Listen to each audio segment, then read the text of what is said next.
Geo Gearheads.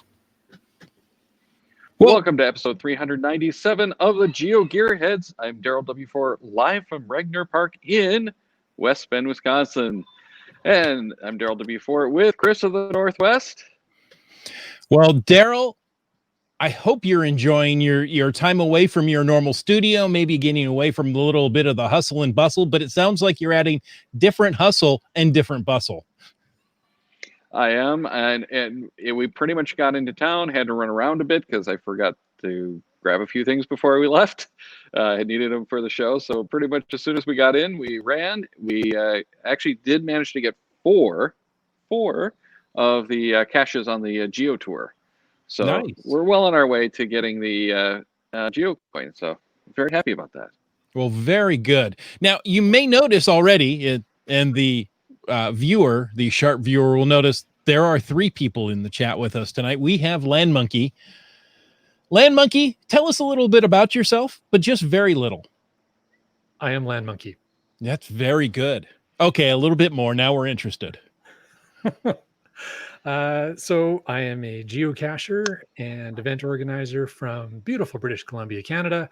Those who have watched Geo Gearheads for quite a while and may have seen me once or twice on this show before, talking probably about Earth caches. Earth caches. Yeah, the only reason we have you on. But this week I'm on because I am one of the four key organizers of Geo Woodstock 18 in 2020. Ooh, that sounds like a lot of fun. And a lot of work.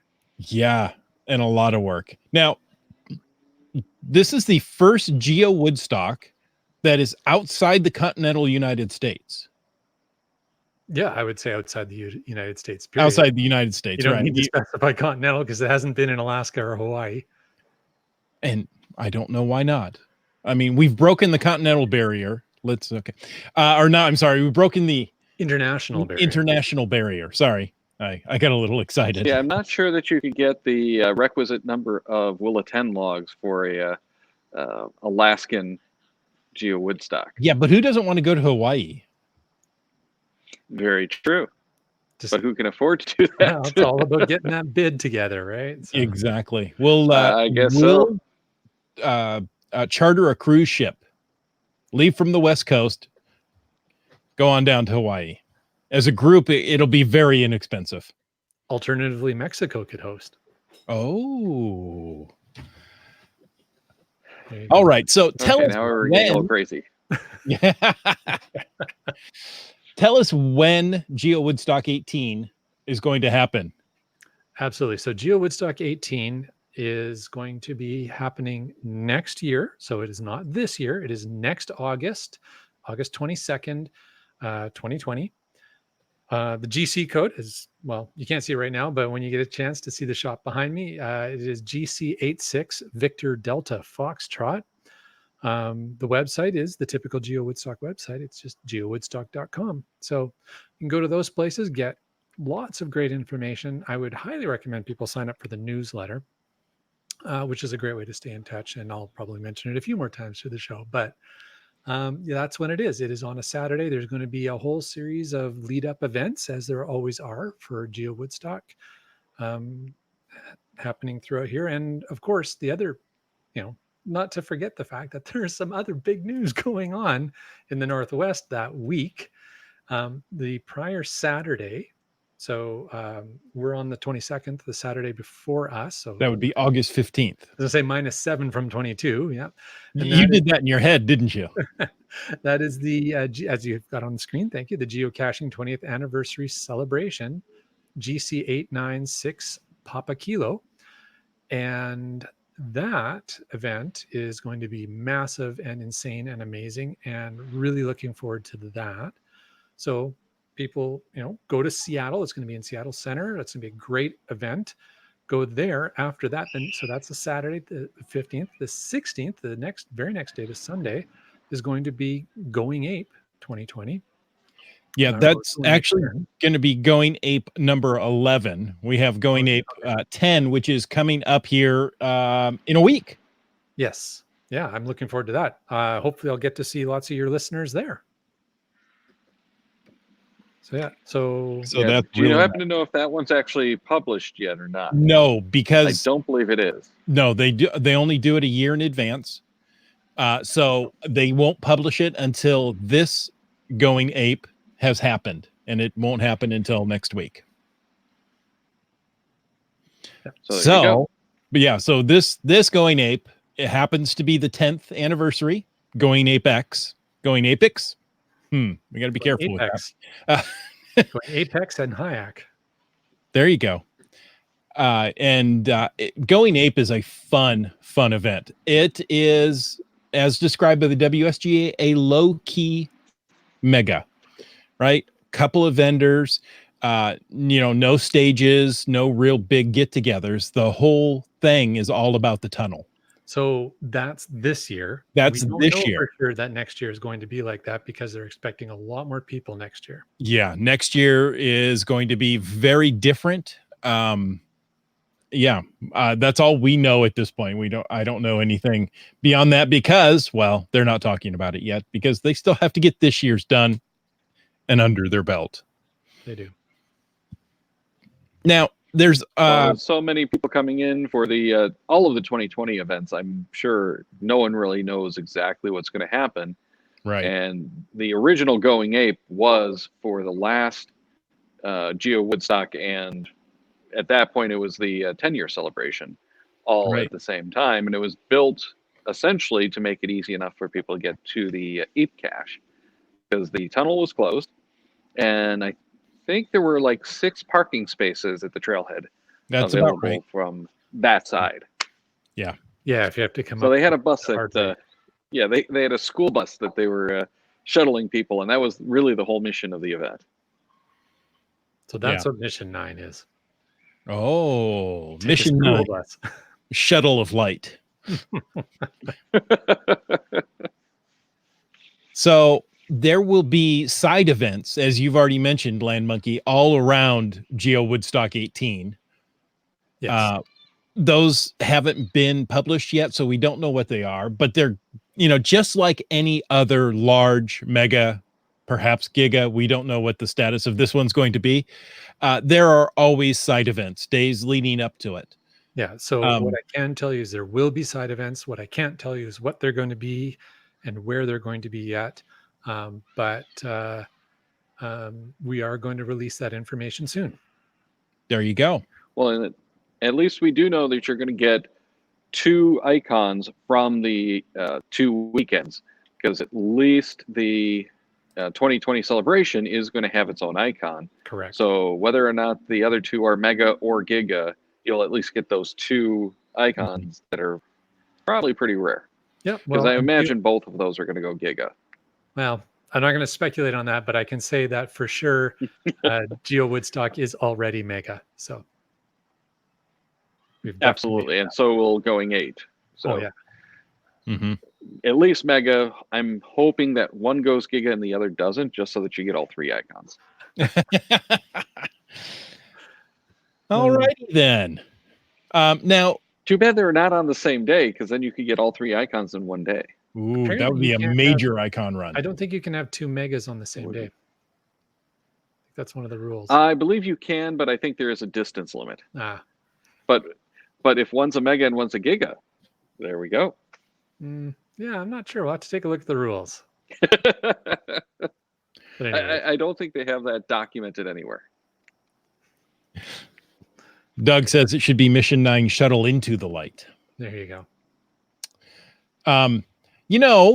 Doug also says it's good to put your will attend down for these events. Definitely go put your will attend in for the Geocache 20th anniversary celebration, the Geo Woodstock. Going Ape, you can probably do that in a week or 2. Yeah, and of course for the 2 that are already published, we'll have those in the show notes. So if you're driving, you just go to the website and pick those up from there.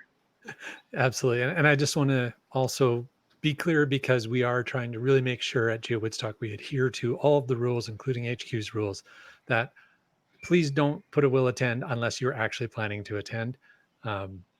We're not trying to grab lots of will attends and inflate our numbers or anything like that. We really just want people who are planning to attend to give us lots of notice so that we can help make sure you have a very memorable and very enjoyable experience. And the will attends, for anyone who's not familiar, does not do the same thing that the registration will do, which I don't believe we're going to have that for the 2020 event, but Going Ape has not had that recently either, has it, Chris?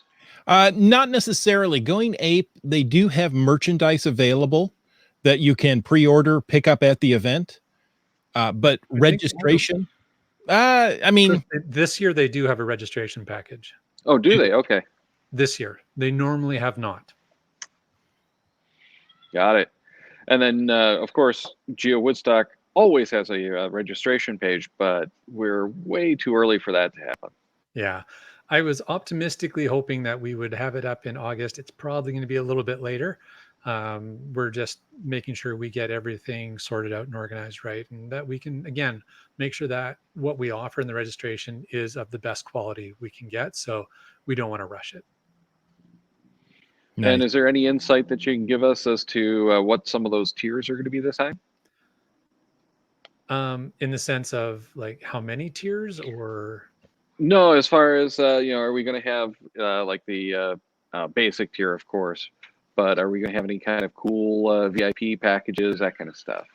So we will have VIP packages. We will have VIP perks. So we are definitely looking at that and working it out. Again, I can't tell you right now any of the details because things could change, and I don't want to make a commitment or a promise to your listeners and then have them disappointed when we actually publish the packages. But there will be multiple tiers. Like every geocaching event, Geo Woodstock has a commitment that there needs to be free access, so people can come without having to pay for registration. But there's definitely going to be benefits to registering at one of the multiple tiers. Think of, kind of in line of what you saw at either Cincinnati or Texas. That kind of level of tier is more or less what to expect. It's going to be a little different. Certainly what you get in the tiers is going to be different. It's going to be very Canadian focused. So are we talking Tim Hortons coupons? I'm not going to spoil anything. Boy. I'm just going to tell you that there is definitely going to be things people will take home that will remind them that they were in Canada. Nice. Maple syrup. I'm trying to think what else is in Canada. Oh, healthcare. That's right. Everyone's going to come home with healthcare. Yeah. Hey, Wheels AZ asks, does posting a will attend get you the newsletter, or is that a separate sign up? Wheels AZ, that is an amazingly excellent question. Posting a will attend does not get you on the newsletter. So if you go to geocaching, you can go to geocaching.com, but where you really want to go is geowoodstock.com.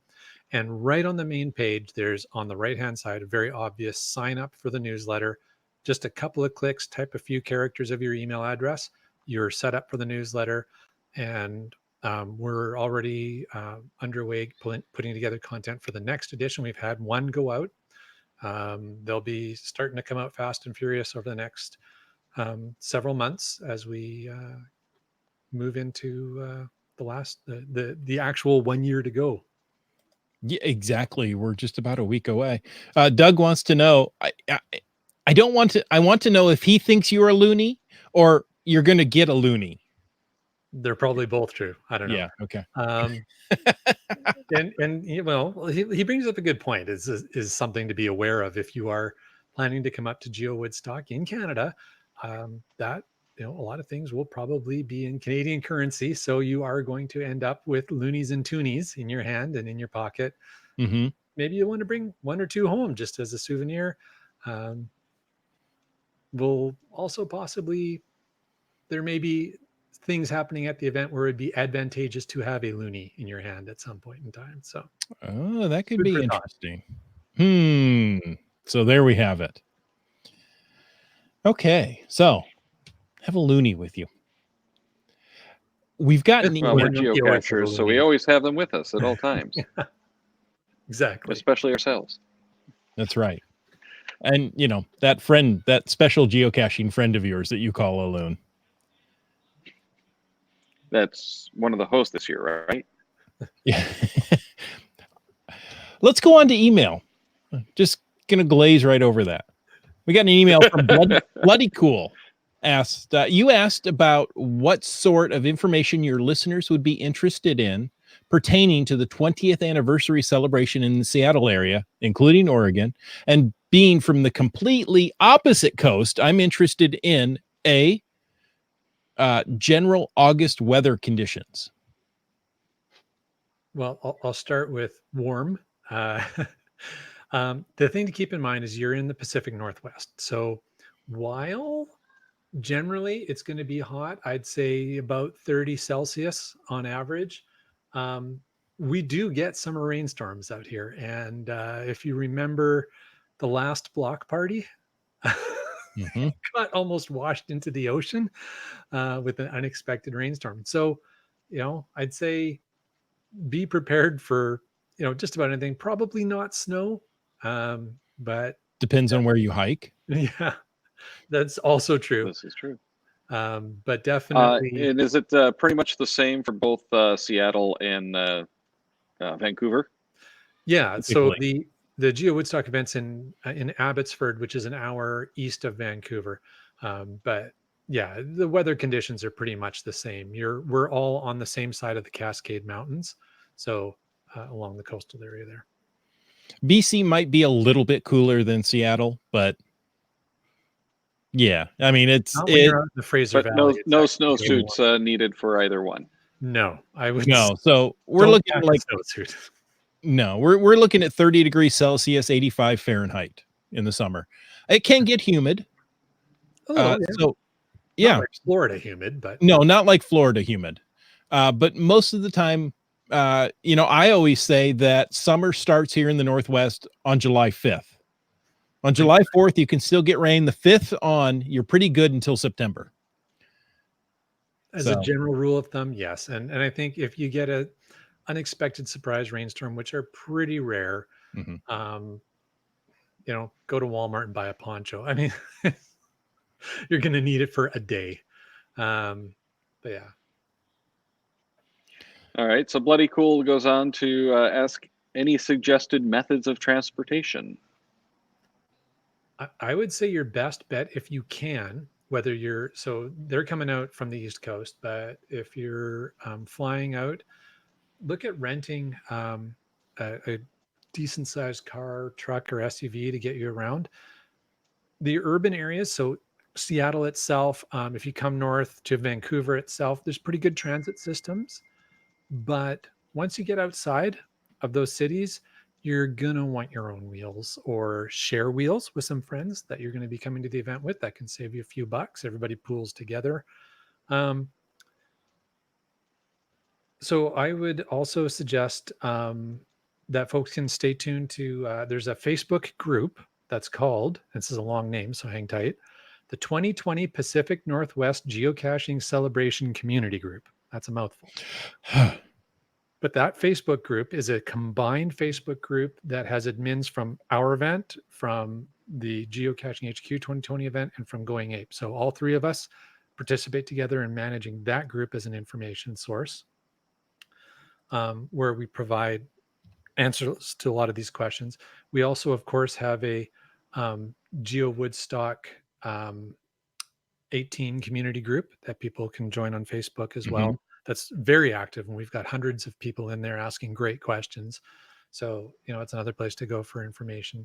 But yeah, back to the question about transport. The other reason I'd suggest, if you can rent either a small SUV or a truck, perhaps, is we've got some amazing what are called FSRs, or Forest Service roads, out here that'll take you to some of the most unforgettable hikes.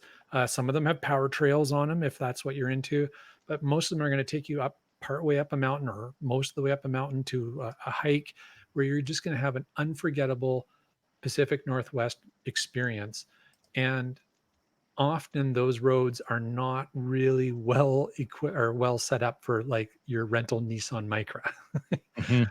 So you'll want to be thinking about it. So you can rent a car, but maybe take a look at what the clearance is on that car. You're going to want a decent amount to get over the potholes and such.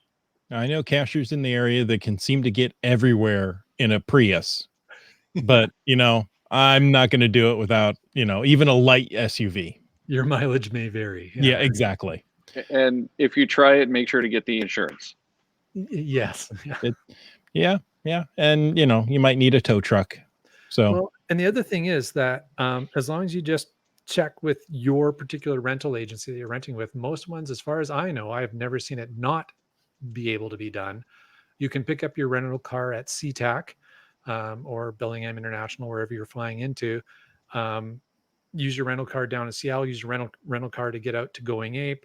If you want to zip down to the original stash down in Oregon, you can do that, and then back up and cross the border into Canada.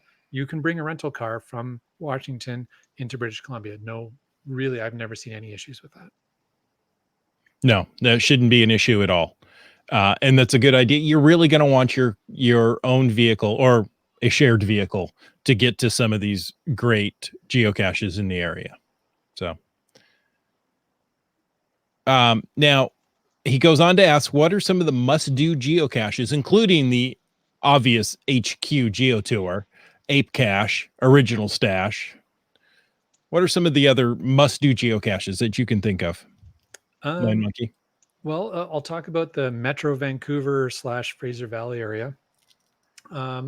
There is a Geo Tour out here right now called the Richmond Geo Tour. That is a fantastic Geo Tour. I would highly recommend that. Chris, you've done some of that Geo Tour. I've done 2 years of it. Yeah, cool. There's some great caches on that Geo Tour. It's definitely worth doing. There's also quite a number of really good caches. And I'm gonna slip in a shameless self promotion right now. I am in the process of writing a book that will be available as an ebook for my patrons to download. That is a geocacher's guide to Metro Vancouver and the Fraser Valley. That is going to have complete lists of top 10 different types of caches. It's going to have all kinds of tips about how to get around, where to stay, how to get discounts on things. It's going to be a great book for geocachers who are planning to visit. So check that out. But in the meantime, I would say 3 caches that you must do, I think you must do if you're up in the Metro Vancouver, Fraser Valley area, is GC 6 Delta 877, which is the Midvale Meanies Mundy Micro. And you'd say, well, why was a micro a must-do cache? Not going to spoil it. I'm just going to say it's a good one. If you would like to have the classic reverse geocache experience, there is an Arduino-based reverse geocache, GC274 Mike Kilo, called Cacheduino. Definitely super high faves because it's a very rare type of cache to find. It's not a rare icon, it's a mystery icon, but not many people have actually physically done a real reverse geocache. It's not a reverse where I go. It's an actual reverse geocache, physical geocache. So you need to figure out where to take this thing for it to open. It will only open at preset locations. So it's pretty cool. Last one I'll flog is another great one by a local cacher up here. GC 5 Kilo Bravo Zebra 5 called Chopsticks Not Included. And that is another great high fave, really cool geocache worth doing. And last but not least, I'll say there will be lots of great geocaches coming out in advance of Geo Woodstock closer to the event. And who knows, maybe even another Geo Tour, we'll see. And definitely lab caches. Are there any? Oh, of course. Yeah. Well, no, Adventure not lab caches. They're what Adventure Labs now. Yes, Adventure. Yeah. And then he asks, what about great gadget caches in the area? So up in British Columbia, look for caches by either Scruffster, the Geek Boys, Kev MacD, or Lazy Bones, and those will be that kind of cache that you're looking for. You'd find those. Chris, you want to talk about Washington State? In Washington State, you've heard us talk about it on Caching in the Northwest time and time again. Bounce Bounce, Team Noltex, Goblin Dust. Look for those 3 cache hiders, and you're going to come away with a fantastic cache each and every time. Love them. Yeah, that's like 1, 2, 3, 4, 5, 6, 7. 7 cache names that if you just write those down and use them for your searching purposes, you're guaranteed you're going to enjoy your experience. Yeah. He goes on to ask about adventurous caches in the area. And the first one I think of is along the Oregon coast. It's called Tunnel of Fun. That's GC1 Echo Whiskey Zulu 9. And that one is quite adventurous. It's actually a cave under the road. There is, a large wire you can hang on to, a cable, I should say, to go down there. But you're going right off the edge of a cliff, and it's a couple 100 feet down if you slip. But never heard of anybody slipping. Not recorded in a log anyways. Yeah. Exactly. But that one I wanted to do, and my wife said, no, I want to live with you for the rest of my life, so I'm not letting you do that. But then she should have gone down. I want to go back.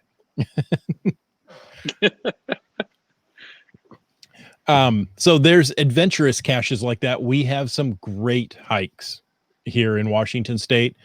When you're going to do the ape cache, you may want to continue on. There's usually a group that go to do the oldest cache in Washington State. That's usually before the ape event. I think they start off at like 6 a.m, and that gets you back down the hill by about 10 o'clock at the launch of ape. And the cache is simply called GCD. Oh, did you just end the podcast? No, that doesn't work here. Okay, doesn't work here. Yeah. Okay. This podcast is immune to GCD. The Caching in the Northwest inside joke. Sorry. Yeah. Okay, I'm going to take an opportunity and, flog a podcast. Caching in the Northwest has done top cache tips for cities right here in the Northwest. We've done Seattle. We've done Richmond. I'm trying to think. Victoria. Portland. So, go listen to those shows. You'll get some of the best caches in that city and how to get around and what you need to see if perhaps you don't want to cache 24 hours a day. I don't know why, but some people, would like to see some other sites. Go figure. And of course, Caching in the Northwest is the official podcast of Geo Woodstock. Geo Woodstock 18. That's right. It really is. Yes. Land Monkey, what is there any other Geo Woodstock though? Well, yes. Not next year. But not current. No, not next year. We're done with all the other ones, so now it's only Geo Woodstock 18. Until that's over, and then it's 19. There you go. Well, yes, but we're not going to mention that on this show. Carrying on from, go ahead, Chris. I was going to ask you, what sort of adventurous caches are there in the BC, in the lower mainland there? Yeah, absolutely. So Geo Woodstock is in an area we call the Fraser Valley, and the Fraser Valley is synonymous with amazing adventures around geocaching and hiking and kayaking. We've got lots of kayak caches, mountain hikes, just amazing hikes, even calmer hikes along dikes or riverbeds or lake shores. There's just so much to do. It's just a fantastic area, and there's tons of geocaches and more coming. There'll be lots of great adventures available by the time the event is happening. If you want to get a bit of a sense of what some of the geocaching adventures in Southwest BC, Fraser Valley area are like, on my YouTube channel, I've actually got a playlist called Fraser Valley. So there's a Fraser Valley playlist where I've collected a number of videos of me and Mrs. Monkey and some friends going out caching in some of these areas that you would have the opportunity to if you come for Geo Woodstock. So, check that out. But definitely, as I said before, subscribe to the Geo Woodstock 18 newsletter. Our blog is going to be featuring a series of blog articles on the geowoodstock.com website. We're calling them Hikes I Like. And they're going to have some great adventures. We're going to, of course, include pocket queries or lists of all kinds of different caching adventures, from high terrain to easy walking urban adventures, and make sure that there's something for everybody. Nice. We've got a question in the show, Land Monkey, and I'm not sure if you can answer this yet, but Stark Cacher wants to know, will Wi-Fi be available to do the adventure labs, or do the non-Canadians need to have a phone with a data plan? So what I can tell you is, at Geo Woodstock itself in the venue. So, and this is the other thing, it is an indoor venue. So much like Texas was an indoor venue, Geo Woodstock 18 will be an indoor venue. It's the Trade and Exposition Center in Abbotsford, the Abbotsford Trade X. And we will have Wi-Fi in and immediately adjacent to that venue. So Adventure Labs at the venue, there will be Wi-Fi, but also remember, you will be sharing the Wi-Fi with the current count is about 1,600 of your closest friends. So your bandwidth may vary. So I'll throw Your that out. mileage may vary. Exactly. But I would suggest that if you can get a data plan or look at getting data when you come up here, it's worth doing, because there are going to be adventure labs that aren't just at the venue itself as well. So you're going to want to have data while you're up here. Plus, all these amazing Instagram photo locations you're going to find when you're up here. You'll want to take your photos. Are they grammable? And I should also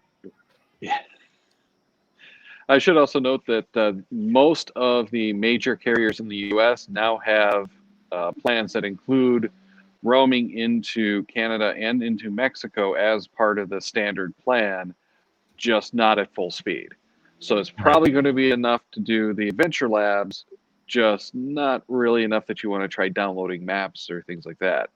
So make sure you have your maps cached to your app if you've got the appropriate app, and preferably, as we always say with any mega event, make sure to download all of those caches. You'll get that all offline as much as you can. Yep. I know with AT&T, if you don't have that on your plan, you can add that for $10 a day to have whatever amount of data you already have available in Canada.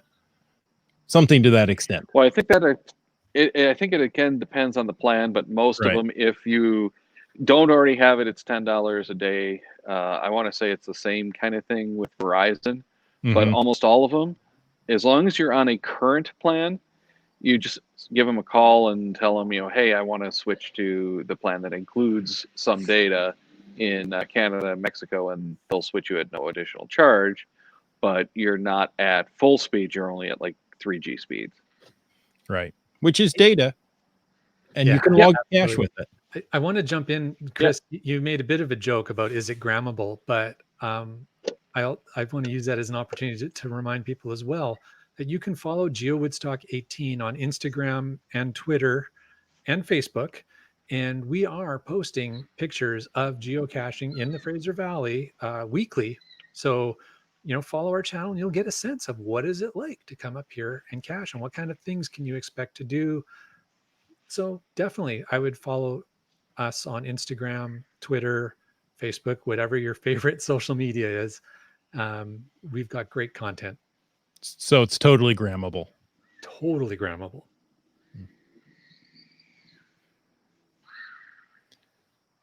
Daryl, we have an email. Let's move on to like to read that? I was going to say, let's move on to the email from Acme Wild Cachers, and then we'll go back to Bloody Cool. And they asked, I have a half Muggle wife with 2 girls who will be 7 and 5. I'm not too worried about the geocaching aspects of planning, because I'm sure you guys and others will have that covered. What I really need is ideas for my other family-friendly activities to add into the mix between the geocaching. Yeah, absolutely. So I can definitely talk about a number of things up here in the Fraser Valley and Metro Vancouver. And Chris, I'll let you talk about the stuff down in the Seattle area. But again, I would say this is something we've paid a lot of attention to with the Geo Woodstock planning team. Although I do have to ask the question, is it the top half or the bottom half that's Muggle on your half Muggle wife? Well, hopefully it's the top half, because if it's the bottom half, they might not be able to even hike to the cache. I'm just curious. It just seems interesting. So I haven't heard that term before, but I love it. I think she split diagonally. Is it down? Okay. Yeah. And that would be left to right. Okay. There you go. Now we know. Now we know what a half Muggle is. So start by checking the geowoodstock.com website. We've got some stuff up there. We're adding stuff. As I said, our blog is going to continually add stuff. Our newsletter will continually add stuff. And we are targeting things for non-geocachers as well, because we realize that a lot of folks are going to be bringing their families, and they may have kids or other adults in the family who aren't as keen as they are about the geocaching. So definitely that's there. The Geo Woodstock 18 Facebook group has some conversations there. And if you ask questions, we will definitely get on them and answer them for you in there. But yeah, the Fraser Valley Metro Vancouver is a family-friendly region for sure. We've got a wide range of activities, everything from mini golf to water parks. There's a zoo, aquarium, a bazillion parks of different types and styles, lots of bike rentals, kayak rentals, all kinds of different things that you might want to take your non-caching family to go and do. Specifically, I'll throw out some examples. Stanley Park, the very iconic and famous Stanley Park in Vancouver. Lesser known, but someplace I always try and send people, is the Cypress Mountain Lookout.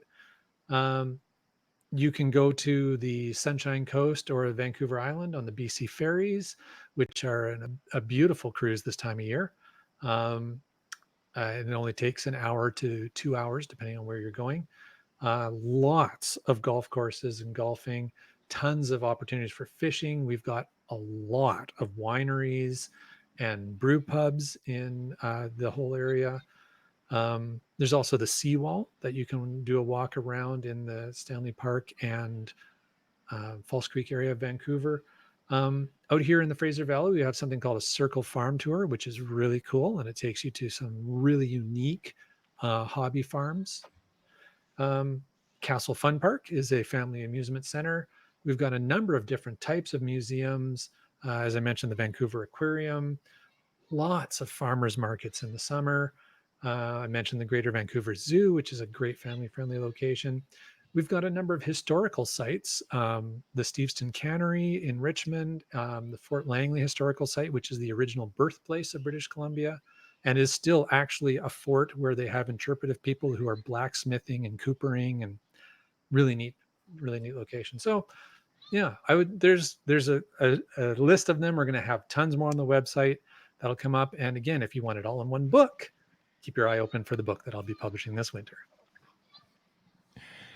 Nice. Well, there's so much to do in Washington State that I'm only going to list a few, and it seems like the list is really long with just the few that I've pulled out. The 20th anniversary event is going to be at Seattle Center, right there with the Space Needle. If you want to drive over to Cary Park, which is close by, you get a great view of all that. It's not too far from Pike Place Market, where they throw fish, because that's all you ever see on TV is them throwing fish. It's also where the original Starbucks is. A couple blocks away is the Seattle Great Wheel, our big Ferris wheel right there on the water. We have Chihuly Glass and the LeMay Car Museum in Tacoma. Those are totally worth coming down for. Also, Northwest Trek. It's a bit like Wild African Safari, if that means anything to you growing up. You stay in your car, you drive through, and you get to see the animals of the Northwest. We also have Wild Waves Amusement Park. That's a water park and a roller coaster park, all combined into one. If you want to stay in the Seattle area, you need to drive by. What would be better is to walk up to the Amazon Spheres. These are relatively new to the Seattle skyline. They are right there on the Amazon campus, big glass balls, kind of like huge terrariums. Each one has a different biosphere inside. Other things that are fun to see is the Museum of Pop Culture and the Museum of History and Industry. So you've got MoPop and MoHi are how those two are referred to. Pacific Science Center, I could spend a week there. I love the specific Science Center. No, the Pacific Science Center.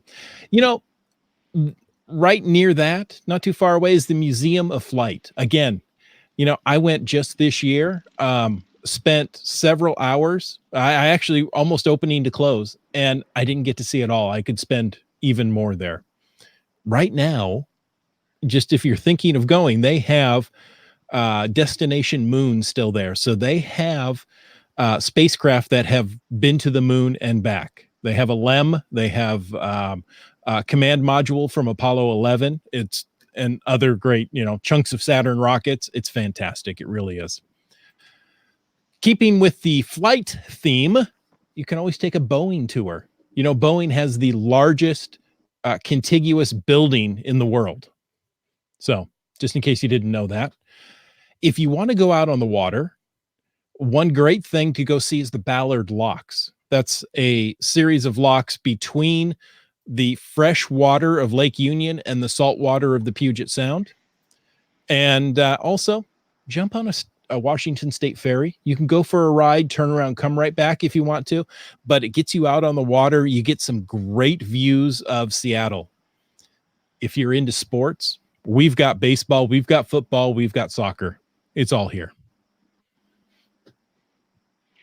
Awesome. It sounds like really we're going to have to do at least a month in the Pacific Northwest to take care of all of this stuff. It really is. You're welcome to. Yeah. I didn't. Yeah. The problem is work isn't going to allow for that. That's right. Doug says, don't forget the famous gum wall there at Pike Place Market.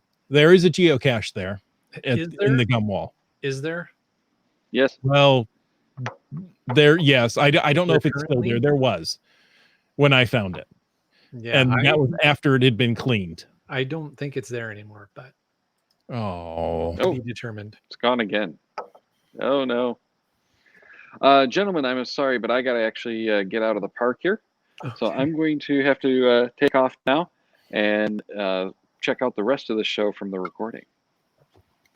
Thank you, Daryl. Thanks again. And thank you so much, Land Monkey, for joining us tonight and giving us some additional insight. My pleasure. Well, hate to see him go. Yeah. Now, one more question from Bloody Cool. Okay. Any other events or meetups that might be close to the date other than Going Ape or Geo Woodstock? So, yeah, we did say that Geo Woodstock's going to have some awesome lead-up events in the week before. And again, plug the newsletter. If you're subscribed to the newsletter, if you've got your will attend in on the event, you will definitely know about all those things. But I know the WSGA is going to be planning a series of lead-up events as well to kind of lead you from the 20th anniversary to Going Ape, and then sort of lead you up towards the 49th parallel. So series of events going on like that. But there's other things to do. And Chris, I think you had picked out a few geo tours to highlight as well. In the time between the 20th anniversary event and Geo Woodstock, if you have a little time, it's totally worth it to go do the Spokane Geo Tour. There are 2 active right now, maybe 3. So technically not a geo tour. You're right. I'm sorry. It's a geocoin challenge. You're right. That's totally worth doing. Another geocoin challenge is the Tri-Cities geocoin challenge. They won't have any geocoins left from this year because they're just too spectacular. Look at that thing. Yeah, I know, right? That's awesome. We go every year. But it's worth to go do it. They're good quality caches. The Valley Cities Geo Tour here in the South Sound is good. Now, there's one Geo Tour that I always think of when I think of Geo Tours, and that's the Gold Country Geo Tour. That seems to be, well, I'm going to say it, the gold standard of Geo Tours. Now, that might be a little ambitious to do in the time between the two events, but you know what? Yeah. Even if you go out and do just some of these locations, you are going to see some spectacular territory right there in BC. Yeah, In and the Gold beauty Country. of that, the Gold Country Geo Tour, is it starts just outside of the edge of the Fraser Valley where Geo Woodstock is. So it's just over an hour's drive from Geo Woodstock, and you can start on the Gold Country Geo Tour. And now there's 150 caches in the Gold Country Geo Tour, and some of them, a handful of them, are pretty tough to get. There's some pretty significant hikes Mhm. involved, but many of them aren't. Many of them are in really interesting historic locations throughout the whole area, and it's called Gold Country because that's where we had a huge gold rush in the 1850s.